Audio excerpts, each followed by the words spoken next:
Bonjour à tous, on va continuer de s'intéresser aujourd'hui à l'odyssée du modem dans ces élections régionales. Ce modem, on va vous le rappeler, qui est divisé entre ceux qui partent avec Kéran, ceux qui partent avec Laurent Wauquiez et ceux qui, dans un baroud un peu désespéré d'honneur, tentent de monter leur liste. Aujourd'hui, on est avec le capitaine de ce navire dont on ne sait pas vraiment où il va. Cyril Isaac Sibyl, bonjour. Bonjour. Alors, vous êtes le frondeur du modem, si je comprends bien, puisque vous refusez une alliance avec Wauquiez et vous voulez une liste autonome, là où certains sont aussi partis entre-temps chez Kéran.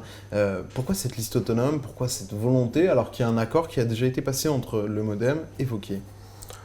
Alors, tout d'abord, il n'y a pas d'accord qui ont été passés. Au niveau de notre mouvement, c'est les instances nationales qui décident. Et pour le moment, elles ont pas pris de décision. Elles ont deux options. Soit, effectivement, elles valident des accords avec Laurent Wauquiez, chose qu'elles n'ont pas fait.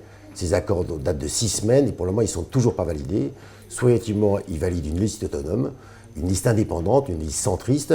Et c'est pour ça que depuis 6 semaines, on est un collectif de plusieurs départements, représentant plusieurs départements, qui soutiennent cette idée de liste autonome. Pourquoi une liste autonome? C'est qu'on a affaire à une élection proportionnelle, et c'est important que le premier tour ne soit pas confisqué par les partis traditionnels qui sont l'UMP et le PS. Donc je pense qu'il est important qu'une voix centriste puisse émerger dans cette campagne pour présenter les idées centristes. Je ne conçois pas que lors de ces élections, on ait 4 bulletins de vote, les 2 bulletins extrêmes, un bulletin UMP et un bulletin PS. Il faut absolument qu'il y ait un bulletin centriste. C'est pas finalement Laurent Wauquiez et sa personnalité qui vous pose problème? Moi, Laurent Wauquiez, qui a une droite dure. Parce qu'au modem, qui a une droite dure. vous avez pas toujours été tendre avec lui. C'est très bien qu'il y ait une droite dure. Il faut qu'elle existe, il n'y a pas de problème. C'est bien qu'il y ait un parti socialiste, ça ne me gêne pas. Mais je pense que ni la droite dure, Laurent Wauquiez, ni le parti socialiste avec Jean-Jacques Ayrault n'ont le droit de porter les idées centristes. Il y a un parti centriste qui est le modem. Quelque part, c'est à lui de porter ses idées. Pourquoi Laurent Wauquiez n'aurait pas le droit? Ben parce qu'effectivement, il représente la droite dure. Si jamais, effectivement... Mais vous ne feriez pas alliance avec lui non plus au deuxième tour? Si jamais il le dit, eh ben, effectivement, qu'il adhère au centre. On sait très bien qu'il ne veut pas.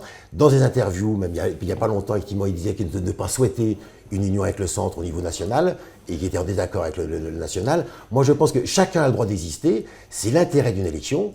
Chacun peut présenter ses idées. C'est l'intérêt d'un premier tour. Après, on verra au deuxième tour par rapport aux alliances. Mais je supplie ces partis de ne pas confisquer le premier tour aux électeurs. Est-ce que c'est pas totalement hypocrite de dire pour le premier tour on peut pas être avec la droite dure et pour le deuxième ça se négocie?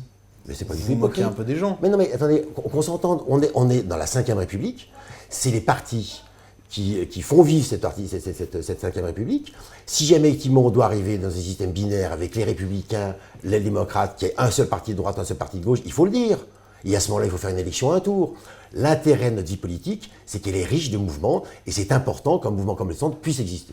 Bon, alors il y aura d'autres listes, hein, puisque pour l'instant il y en a au moins déjà 4 à gauche, une à l'extrême droite avec le FN, celle de Laurent Wauquiez, Eh ben voilà. et la vôtre. Alors est-ce que vous pouvez prendre l'engagement que qu'il y aura un bulletin de vote modem en décembre? Je fais tout pour faire en sorte qu'il y aura un bulletin de vote. Moi, ce qui m'intéresse, vous me parlez de Wauquiez, Ayrault, moi, qu'ils existent, c'est très bien, qu'ils aient leur projet, j'y vois aucun inconvénient. Je regrette quand même un petit peu que depuis que la campagne existait, on assiste un petit peu à un combat de coq. Il y a celui qui a fait, celui qui n'a pas fait, celui qui veut faire. Moi, je ne suis pas du tout là-dedans. Moi, ce que j'aimerais, c'est que les idées centristes soient présentées aux électeurs de Rhône-Alpes et de Auvergne, et on a un vrai projet. J'aimerais parler aux électeurs. Il y a 2 problèmes pour moi qui sont essentiels et qui touchent les compétences de la région. C'est l'emploi et l'aménagement du territoire. Voilà les 2 messages que la liste centriste portera lors des élections. Mais ça, Patrick Mignola, qui avait été investi chef de file du modem, en a déjà parlé avec Laurent Wauquiez, ils ont déjà un programme là-dessus. Mais si jamais il y a un programme de la droite, c'est très bien. Moi, j'aimerais, c'est faire exister le programme du centre. Et vous pensez que Mignola est incapable de le faire exister dans le programme de la droite? Mais on verra. Pour moi, c'est pas mon problème. Le problème du programme de Laurent Wauquiez, ça concerne l'UMP et les Républicains. Moi, ce que j'aimerais, c'est faire vivre un programme centriste et qui était totalement différent, avec des idées qui sont totalement différentes. Mais si François Bayrou, puisque finalement c'est lui qui aura le fin mot de l'histoire, qui va décider s'il valide l'accord passé entre Mignola et Wauquiez ou pas, s'il le valide, vous faites quoi, vous? Et bien à ce moment-là, on est vous retirez vos billes et merci, au revoir.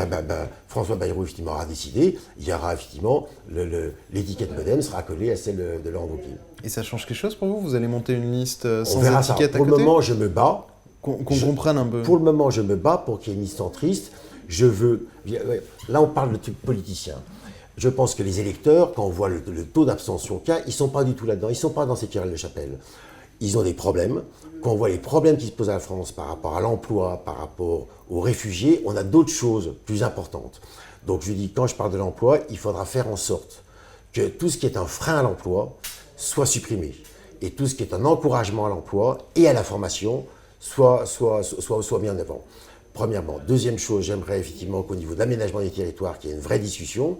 On sait très bien qu'actuellement, on va y avoir une espèce de combat entre les métropoles, les petites villes et le monde rural. C'est important que la région équilibre ses pouvoirs, dans le sens où on ne peut pas imaginer que Lyon, Grenoble, Clermont et la région de Genève deviennent de plus en plus importants au détriment des territoires qui, quelque part, maintenant se vident. On est à la mi-temps. C'est ça les vrais problèmes. On est à la mi-temps de cette émission. C'est la fin pour ceux qui nous suivent sur TLM, mais ça continue tout de suite pour ceux qui nous regardent sur lecapital.fr. Vous venez d'évoquer les vrais enjeux, mais quand on entend par exemple le discours de Laurent Wauquiez, celui de Patrick Mignola, ou même celui de Jean-Jacques Kern, ils disent exactement la même chose que vous. Ils disent pas la même chose que moi. Un sujet qui est apparemment hyper intéressant sur lequel on s'est focalisé.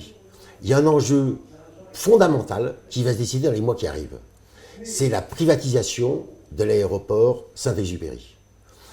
Cet aéroport on est la 7e région d'Europe et cet aéroport est le 47e aéroport européen. Pour moi, les compétences de la région sont le transport et l'économie, et bien évidemment que l'aéroport Saint-Exupéry est un enjeu qui est fondamental par rapport à l'exportation, par rapport à la vitrine, par rapport aux relations internationales que peut avoir la région. Je ne peux pas imaginer que l'aéroport de Saint-Eulas passe sous la coupe, par exemple, de l'aéroport de Genève, et que grosso modo la région n'ait plus d'aéroport international en tant que tel. Est-ce que vous avez entendu Laurent Wauquiez et Jean-Jacques Kern sur ce dossier? Jean-Jacques Kern, on l'a entendu, ouais. Il est pour un rapprochement avec Genève. Moi, quelque part, ce que j'aimerais, et c'est ça qui est important, on voit ce qui s'est passé. Nous, on est singuliers au centre. Regardez ce qui s'est passé lors de la privatisation des autoroutes. On a été les seuls à refuser la privatisation des autoroutes. Vous-même, moi, nos concitoyens voient qu'ils en payent tous les jours le prix. Je ne veux pas qu'il se passe la même chose au niveau des aéroports. Mais si on prend pour l'aéroport de Genève, si on rentre sur ce dossier-là, aujourd'hui, est-ce que l'aéroport qui était autonome a réussi à devenir un aéroport international? Non, mais ce que je veux surtout, c'est que les entreprises rhodaniennes, auvergnates et que les citoyens de notre région aient leur mot à dire. C'est pour ça que récemment, on a lancé une consultation sur Internet pour qu'il y ait une souscription citoyenne pour que les entreprises et les citoyens de Rhône-Alpes, s'ils le veulent, puissent souscrire pour récolter une certaine somme qui fera en sorte que les entreprises et les citoyens fassent partie du tour de table qui puissent racheter les parts de l'État. Ça, c'est un enjeu qui est fondamental. C'est pour ça que moi, j'aimerais que le centre traite les vrais problèmes. Par rapport à la formation, on sait que c'est 60% du budget de la région. On sait que la formation, quand on voit actuellement, il y a deux choses. Il y a la formation et l'orientation. On sait qu'actuellement, il y a des emplois qui sont vacants et il y a des chômeurs. Quelque part, ce qu'il faut, c'est rapprocher les deux. La région a un rôle fondamental par rapport à l'orientation des lycéens. Il faut qu'il y ait un travail énorme de ce côté-là.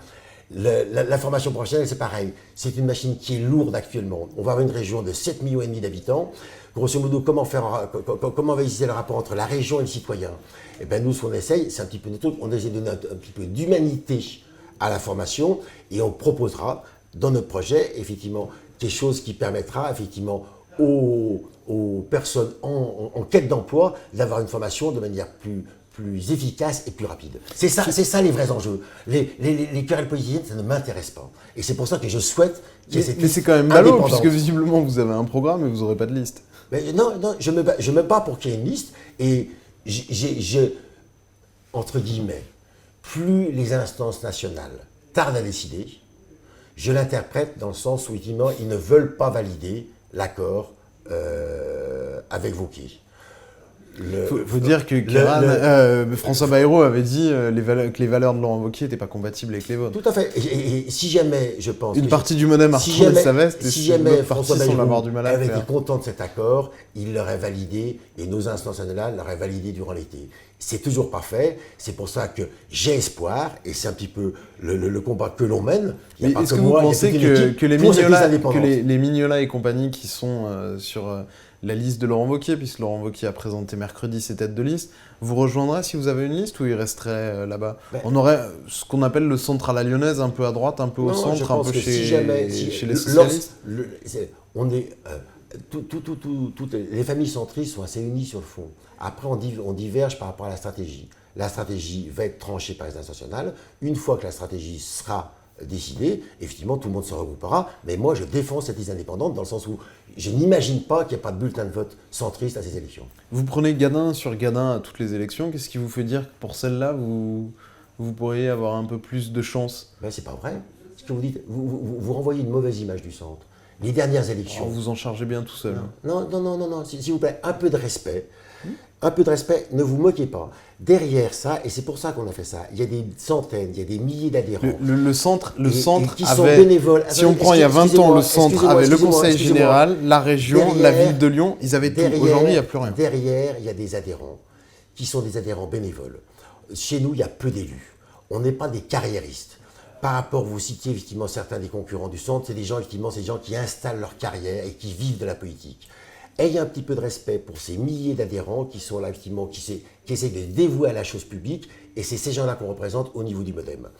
Mais électoralement, vous n'allez pas me dire que ça marche. Eh ben, la dernière... je viens de vous citer ce que vous avez perdu, en 20 ans. Région, département, ville de Lyon, et quasiment toutes les villes que vous aviez. Le dernier scrutin qu'il y a eu, c'était les élections européennes. Et bien, grosso modo, lorsque les familles centristes sont dans la capacité de se réunir, le dernier score qu'on a au niveau de la région Rhône-Alpes, et le quart sud-est, c'est effectivement lors des élections européennes où on a été à 10%. Et bien grosso modo, je suis persuadé que l'électorat centriste et l'électeur nous attend, et je suis persuadé que cette liste indépendante aura 10% ou plus, et ça c'est des résultats récents. On a été capable, lors des élections européennes, de présenter des listes communes et de faire un bon résultat. Parce que finalement, Laurent Wauquiez pourrait être finalement... votre meilleur argument de vente, puisqu'il pourrait repousser certains électeurs centristes qui aujourd'hui n'ont personne vers qui se retourner. Alors, revenons à la politique. Notre meilleur argument de vente, c'est le projet. Je ne suis pas dans ces querelles politiciennes. Moi, ce que je veux, c'est trouver des solutions. Regardez dans quelle situation est notre pays. On sait très bien que depuis 30 ans, ça n'évolue pas. Si jamais, effectivement, les républicains ou les socialistes avaient des solutions miracles sur le chômage, on n'en serait pas à 5 millions. Revenons aux problèmes concrets. Moi, c'est ce qui m'intéresse. Et le meilleur argument par rapport à cette liste, ce n'est pas des querelles politiciennes. C'est un projet concret qu'on présentera aux électeurs pour que la région Rhône-Alpes se différencie. Merci beaucoup Cyril Isaac-Sibylle d'avoir été notre invité. Et sur lyoncapital.fr, vous pourrez suivre les prochains feuilletons de la série du MoDem au régional. Non, vous suivrez la liste indépendante de premier tour aux élections régionales. Merci. Allez sur Lyon Capital pour voir si elle existe. Merci, au revoir.